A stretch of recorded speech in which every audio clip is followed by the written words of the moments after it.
Okay sir. Sir అయితే ఇప్పుడు Congress party పరిపాలన వచ్చి సంవత్సరం పూర్తయింది. మీరు గతంలో పోరాడుతున్నారు. తెలంగాణ వచ్చినప్పుడు తెలంగాణ కోసం పోరాడారు. తెలంగాణ వచ్చాక బీఆర్ఎస్ మీద పోరాడారు. ఇప్పుడు కాంగ్రెస్ మీద పోరాడాల్సిన పరిస్థితి వస్తుంది.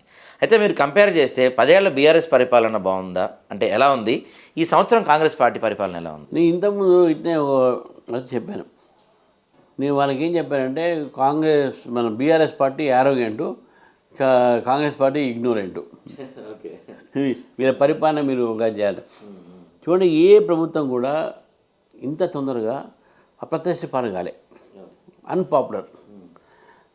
1 ఇయర్ లోపలనే యాంటీ ఇన్కంబెన్సీ వచ్చిందంటే కాంగ్రెస్ పార్టీ. ప్రజలు మీకు అవకాశం ఇచ్చారు. ప్రజలకు మంచి చేయాల్సినటువంటి అవసరం ఉన్నది. సరే, రాజకీయాల్లో మేము విమర్శలు చేస్తున్నది వేరే మాట. కానీ అంతకన్నా మీకు ఎక్కువగా విమర్శించేటటువంటి ఒక పరిస్థితులు వస్తున్నాయి. మీరు ప్రజలకు ఏం చేయలేకపోయిన పరిస్థితి మీరు తీసుకొస్తున్నారు. ఏం చేశారు చెప్పండి? 1 ఇయర్లో చేసినటువంటి పని ఏంటంటే అంత నెగిటివ్ పనే.